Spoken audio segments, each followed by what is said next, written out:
ಸಂವಿಧಾನ ಪರಿಚ್ಛೇದ 310(1) ಪ್ರಕಾರ ಆನಂದದ ಸಿದ್ಧಾಂತ ಅನ್ವಯವಾಗುವುದು ರಾಜ್ಯಪಾಲರು ಮತ್ತು ರಾಷ್ಟ್ರಪತಿಗಳಿಗೆ ಅನ್ವಯವಾಗುತ್ತದೆ. ಆದರೆ ಕಸಾಪ ರಾಜ್ಯಾಧ್ಯಕ್ಷ ಈ ಆನಂದದ ಸಿದ್ಧಾಂತವನ್ನು ಇವರು ಬಳಸಿಕೊಂಡು ತಿದ್ದುಪಡಿ ಮಾಡಲು ಹೊರಟಿದ್ದಾರೆ.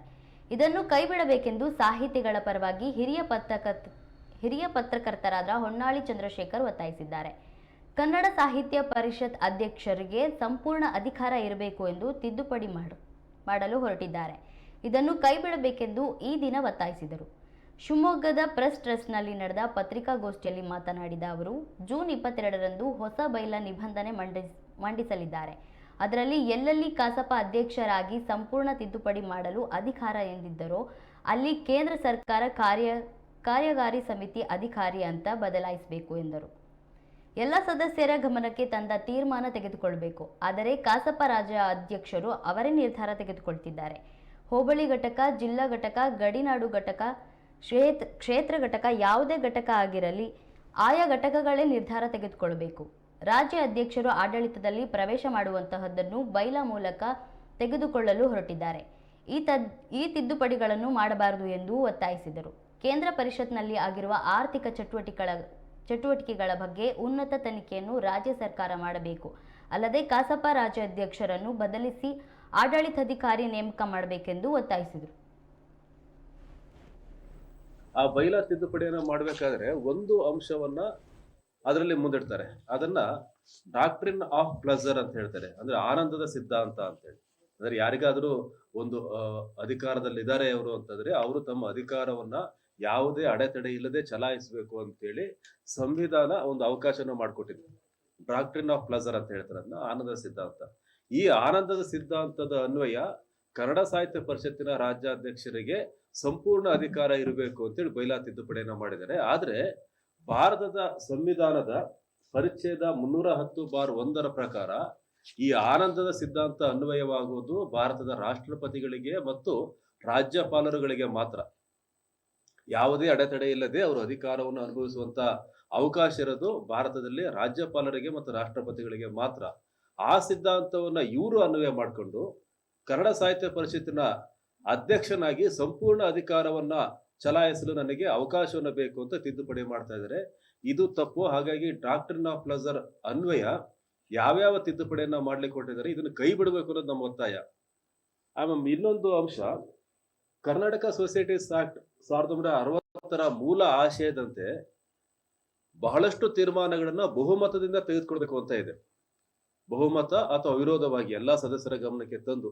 ಆದ್ರೆ ರಾಜ್ಯಾಧ್ಯಕ್ಷರು ಇಲ್ಲಿ ತಾನೇ ನಿರ್ಣಯವನ್ನ ಮಾಡಬಹುದು, ನಾನೇ ಆ ಬಗ್ಗೆ ಕ್ರಮವನ್ನ ಕೈಗೊಳ್ಳಬಹುದು ಅನ್ನುವಂತ ತಿದ್ದುಪಡಿಯನ್ನ ಮಾಡ್ತಾ ಇದ್ದಾರೆ. ಈ ತಿದ್ದುಪಡಿಗೆ ನಮ್ಮ ವಿರೋಧ ಇದೆ. ಹಾಗಾಗಿ ಈಗೇನು ಅವರು ಜೂನ್ 22ನೇ ತಾರೀಕು ಹೊಸ ಬೈಲಾ ನಿಬಂಧನೆಯನ್ನು ಮಂಡಿಸ್ತಾರೆ, ಅದರಲ್ಲಿ ಎಲ್ಲಾ ಕಡೆನೂ ಸಹ ಎಲ್ಲಿ ರಾಜ್ಯಾಧ್ಯಕ್ಷರಿಗೆ ಅಧಿಕಾರ ಅಂತ ಇರುತ್ತೆ ಅಂತಹ ಎಲ್ಲಾ ಜಾಗದಲ್ಲಿಯೂ ಸಹ ಕೇಂದ್ರ ಕಾರ್ಯಕಾರಿ ಸಮಿತಿಗೆ ಅಧಿಕಾರ ಅಂತ ಬದಲಾಯಿಸಬೇಕು.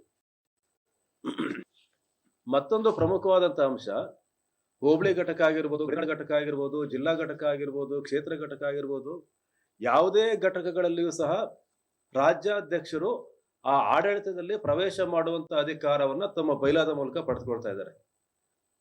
ನಾವು ಹೇಳ್ತಾ ಇರೋದು, ಆಯಾ ಘಟಕಗಳು ಏನು ಅವರ ತೀರ್ಮಾನವನ್ನು ಕೈಗೊಳ್ತಾರೆ ಅವರೇ ತೀರ್ಮಾನ ತಗೋಬೇಕು. ಅಂದ್ರೆ ಅಧ್ಯಕ್ಷರ ನೇಮಕ ಆಗಿರ್ಬೋದು, ನಾಮನಿರ್ದೇಶನ ಆಗಿರ್ಬೋದು, ಕಾರ್ಯಚಟುವಟಿಕೆ ಆಗಿರ್ಬೋದು, ಈ ಎಲ್ಲಾ ತೀರ್ಮಾನಗಳನ್ನ ಆಯಾ ಹೋಬಳಿ, ತಾಲೂಕು, ಜಿಲ್ಲಾ, ಗಡಿನಾಡು ಈ ಘಟಕಗಳೇ ತೆಗೆದುಕೊಳ್ಬೇಕು. ಮತ್ತು ಈ ಘಟಕಗಳ ತೀರ್ಮಾನವನ್ನ ಅವರು ಕೇಂದ್ರ ಪರಿಷತ್ತಿನ ಅನುಮೋದನೆಗೆ ಕಳಿಸ್ಬೇಕು. ಅಲ್ಲಿ ಅವರು ಅನುಮೋದಿಸಬೇಕು ಅಥವಾ ವಿವರಣೆಯನ್ನ ಕೇಳಿ ಅವರು ವಾಪಸ್ ಕಳಿಸ್ಬೇಕು 1 ತಿಂಗಳಲ್ಲಿ. ಆ ವಿವರಣೆಯನ್ನ ಈ ಜಿಲ್ಲಾ ಘಟಕ, ಹೋಬಳಿ ಘಟಕ ಯಥಾವತ್ತಾಗಿ ಒಪ್ಪಬಹುದು ಅಥವಾ ಬದಲಾವಣೆಯನ್ನ ಮಾಡಬಹುದು. ಮತ್ತೆ 2ನೇ ಸರಿ ಅವರು ಕಳಿಸಿದಾಗ ಅವರು ಯಾವ ತೀರ್ಮಾನವನ್ನ ಕೈಗೊಂಡಿರ್ತಾರೋ ಅದು ನಿರ್ಣಯ ಅಂತ ಆಗ್ಬೇಕು. ಅದನ್ನ ಮತ್ತೆ ರಾಜ್ಯ ಸಮಿತಿಯ ಅಧ್ಯಕ್ಷರಾಗ್ಲಿ, ಕೇಂದ್ರ ಕಾರ್ಯಕಾರಿ ಸಮಿತಿ ಆಗ್ಲಿ ಅದ್ರಲ್ಲಿ ಮೂಗು ತೂರಿಸಬಾರ್ದು. ಇದು ಜಿಲ್ಲಾ ಘಟಕ, ಹೋಬಳಿ ಘಟಕದ ಒಂದು ಅಧಿಕಾರ. ವಿಕೇಂದ್ರೀಕರಣ ಅಂದ್ರೆ ಹೀಗೇನೆ. ಇಲ್ಲಿ ರಾಜ್ಯಾಧ್ಯಕ್ಷರು ಅಥವಾ ಕೇಂದ್ರ ಕಾರ್ಯಕಾರಿ ಸಮಿತಿಯು ಇಲ್ಲಿ ಹೋಬಳಿ ಘಟಕದಲ್ಲಿ ನಾಮನಿರ್ದೇಶನ ಮಾಡೋದು, ಯಾರನ್ನೋ ಕಿತ್ತಾಕೋದು, ಅವರ ವಿರುದ್ಧ ಇನ್ನೇನೋ ಕ್ರಮ ಕೈಗೊಳ್ಳೋದು ಮಾಡಬಾರದು ಅಂತೇಳಿ ಕೇಂದ್ರ ಸಮಿತಿಗೆ ಅನುಮೋದನೆ ಕಳಿಸ್ಬೇಕು. ಆದ್ರೆ ಅದನ್ನ ಅವರು ಒಪ್ಪಬೇಕು ಅಥವಾ ವಿವರಣೆ ಕೇಳಬೇಕು. ವಿವರಣೆ ಕೇಳಿದ್ಮೇಲೆ ಒಪ್ಪಲೇಬೇಕು. ಈಗ ಸಂಸತ್ತಿನಲ್ಲೇ ಈ ರೀತಿಯ ವ್ಯವಸ್ಥೆ ಇದೆ ಅಂದಾಗ ಇಲ್ಲಿ ನಾನೇನಾದ್ರೂ ಮಾಡ್ಬೋದು ಅಂತಂದ್ರೆ ಇದನ್ನ ನಾವು ಒಪ್ಪಲ್ಲ, ತಿದ್ದುಪಡಿ ಈ ರೀತಿ ಆಗ್ಬೇಕು ಅಂತ. ಆಮೇಲೆ ಸಭೆಗೆ ಗೈರ್ ಹಾಜರಾದ್ರೆ ಅದನ್ನ ನೆಪವ ಇಟ್ಕೊಂಡು ಅವರನ್ನ ಕೈ ಬಿಡ್ತಕ್ಕಂತ, ಪದಾಧಿಕಾರಿ ಹುದ್ದೆಯಿಂದ ತೆಗಿತಕ್ಕಂತ ಒಂದು ತಿದ್ದುಪಡಿಯನ್ನ ಮಾಡ್ಲಿಕ್ಕೆ ಬಿಟ್ಟಿದ್ದಾರೆ. ಕೇಂದ್ರ ಪರಿಷತ್ತಿನ ಅಧ್ಯಕ್ಷರು 1 ವರ್ಷ ಗೈರಾಗುವುದಂತೆ. ಆದ್ರೆ ಈ ಕಾರ್ಯಕಾರಿ ಸಮಿತಿಯ ಸದಸ್ಯರು ಮತ್ತೆ ಜಿಲ್ಲಾಧ್ಯಕ್ಷರು 3 ಸಭೆಗಳೇ ಗೈರಾಗುವುದಂತೆ. ಇದು ಏಕರೂಪವಾಗಿರ್ಬೇಕು ಎಲ್ಲರಿಗೂ.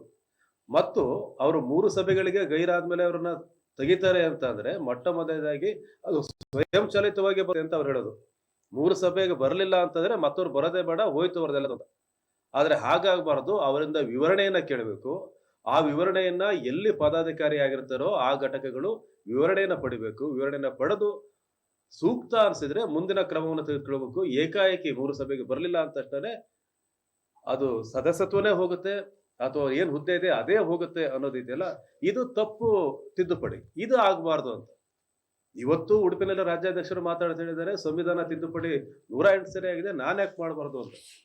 ಮಾಡಬಾರ್ದು ಅಂತ ಇಲ್ಲಿ ಹೇಳಿಲ್ಲ, ಯಾಕೆ ಮಾಡಬೇಕು, ಹೇಗೆ ಮಾಡಬೇಕು ಅನ್ನೋದನ್ನ ಮಾತ್ರ ನಾವು ಹೇಳ್ತಾ ಇದ್ದೀವಿ. ಆಮೇಲೆ ಇನ್ನೊಂದು, ಕರ್ನಾಟಕ ಸರ್ಕಾರ ಒಂದು ಆದೇಶವನ್ನು ಹೊರಡಿಸಿದೆ. ಯಾರೂ ಸಹ ತಮ್ಮ ಗೌರವ ಹುದ್ದೆಗಳೇನಿದೆ, ಡಾಕ್ಟರೇಟ್ ಆಗಿರ್ಬೋದು ಅಥವಾ